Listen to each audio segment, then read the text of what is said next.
Obedience. Oh yeah. What's good, everybody?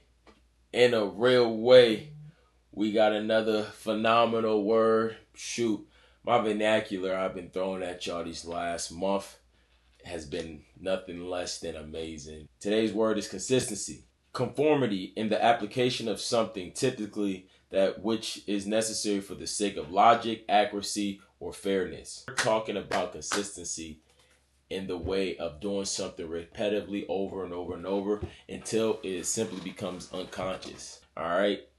Consistency, guys, with effort is base level to the new world, the world that we see before us, the world of how a professional athlete made it to the big lights, or businessman or woman made it to great wins and great accolades. Consistency, hard work over a long period of time.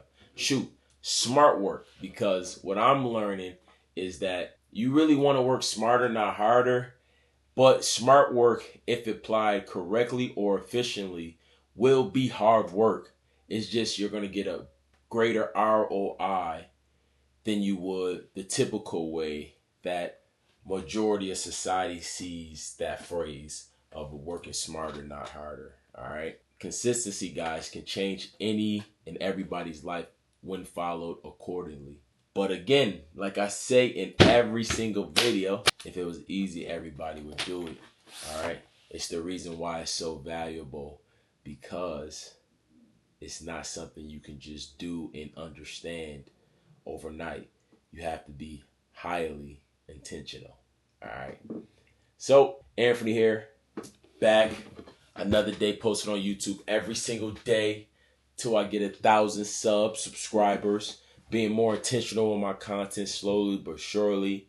Understanding, learning how to edit better slowly but surely. Slowly but surely.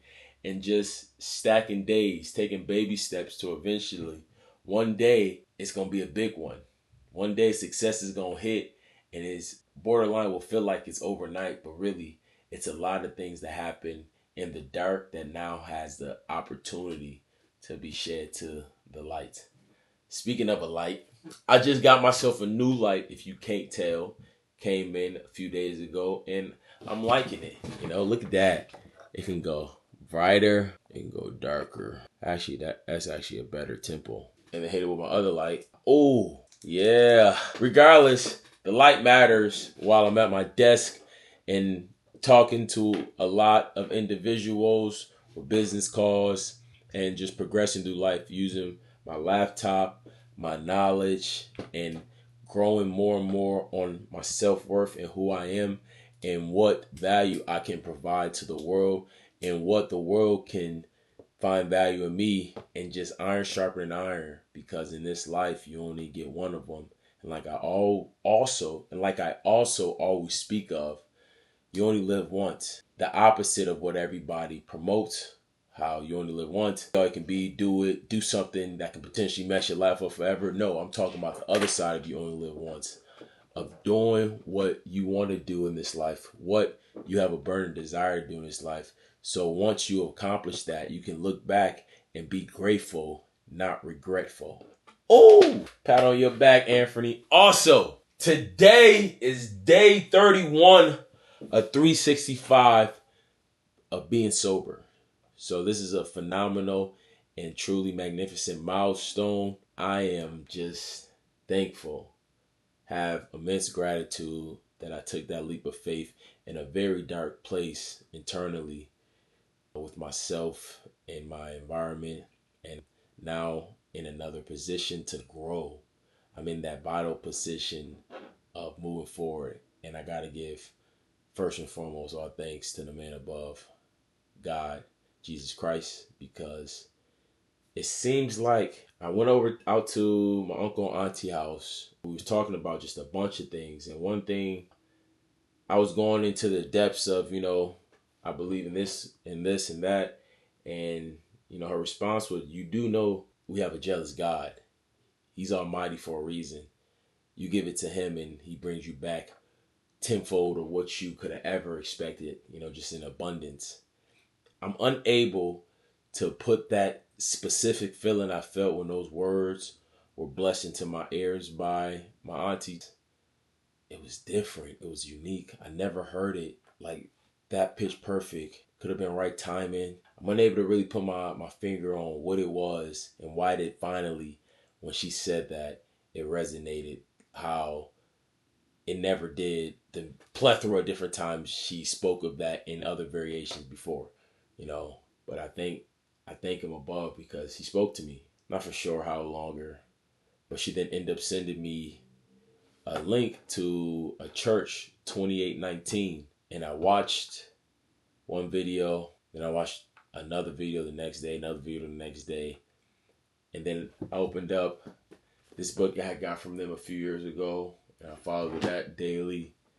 And then I downloaded a Bible app on my phone again, and I start, indulging into the word, very minute amounts, just over the course of these last 6 weeks or so. And I remember making a video, it's on here, where I said, I'm finally giving myself up and let go and let God take control, and I'm going to live through him.